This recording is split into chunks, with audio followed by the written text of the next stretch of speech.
All right, guys, I've got a highly requested video to go through the build cost. So that's what we're gonna do in today's video. I'm gonna go through the build cost.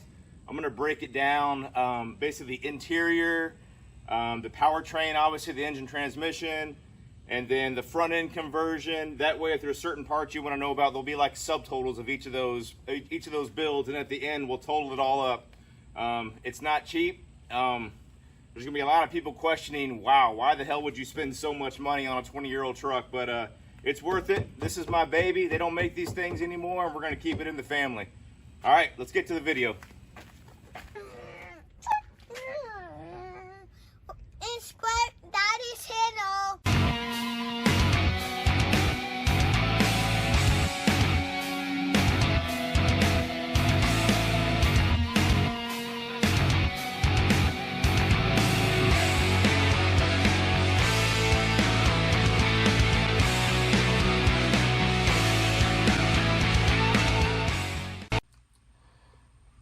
All right, starting with the interior.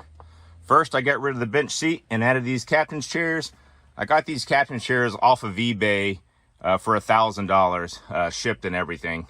Continuing with the interior, first I kill matted everything from the ceiling to the floor to inside the door panels. All the kill mat ran me, I needed 4 packs, $231 for all the kill mat. On top of the kill mat, especially inside the door panels, I put the foam over it for extra sound insulation. And I also put the foam basically all over the walls in the back as well. The foam cost $199.96. I needed 4 boxes of that. The new carpet, the entire thing has carpet front to back to include behind the bench seat, is all brand new carpet. The carpet was $385.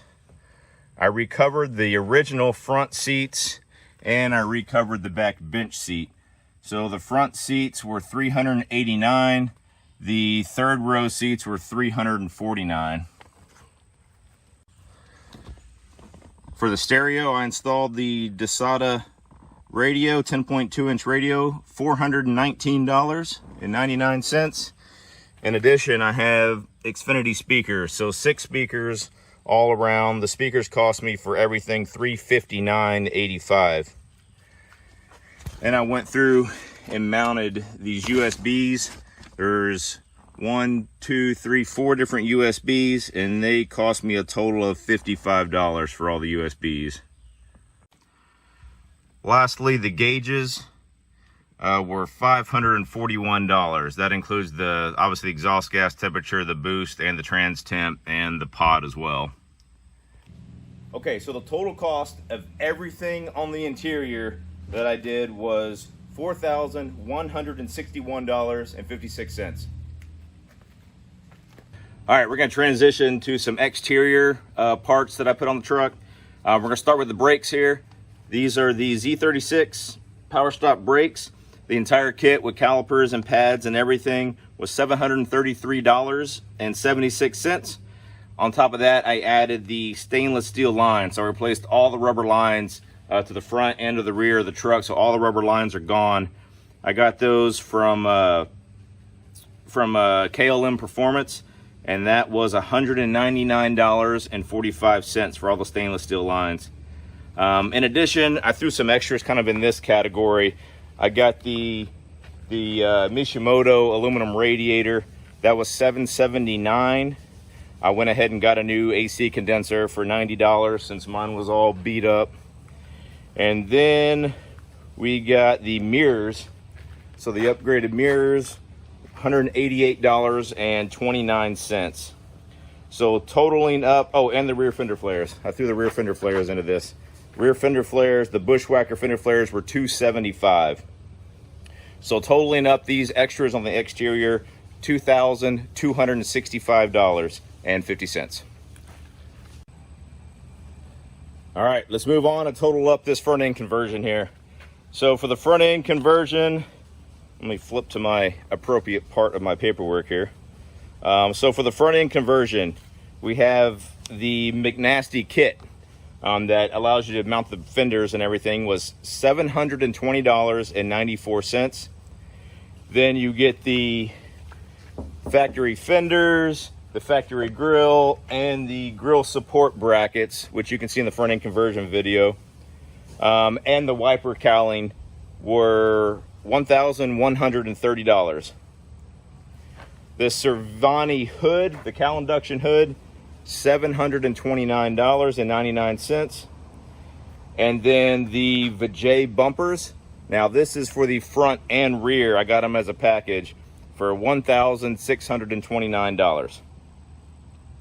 And lastly, the Miramoto headlights here. Those were $1,450. So totaling up, the front end conversion cost was $5,659.93.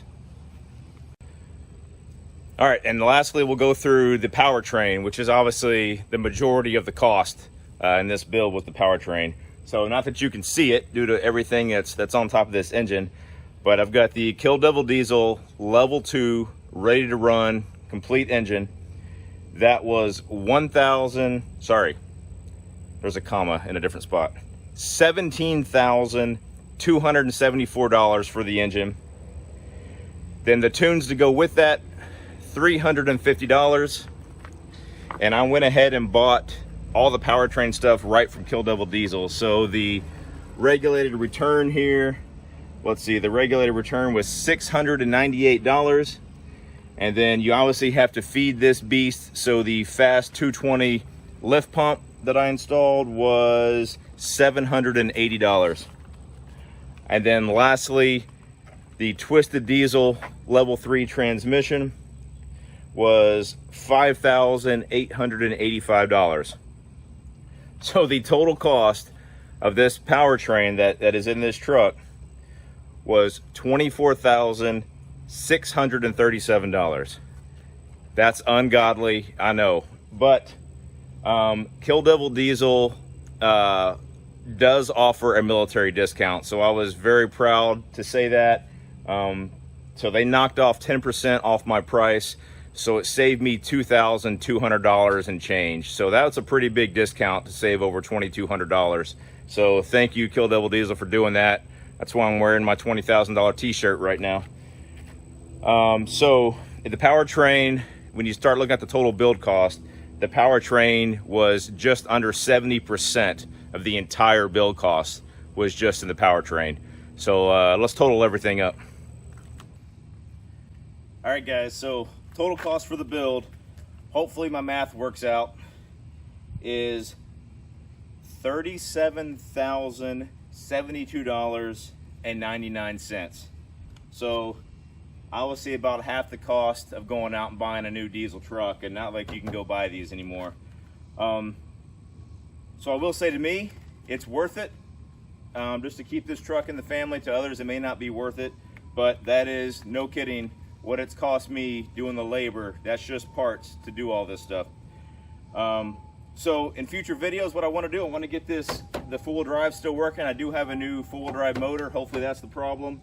When I get this thing, the four-wheel drive working, I'm going to take this thing out, do some hard launches, and I'm probably going to line it up against the Hellcat in there, at least in the 8th mile, and see how good this thing does. It's surprising. It doesn't make physical sense how something this big can get rolling the way this thing does. So stay tuned for that. That should be a good video. I took a buddy for a ride in it the other day who just bought a brand new diesel truck, a brand new Chevy Duramax, and he was absolutely floored. He just was giggling like a little schoolgirl when I took off. So that was pretty funny. It was definitely eye-opening for him, 600 horsepower and who knows how much torque.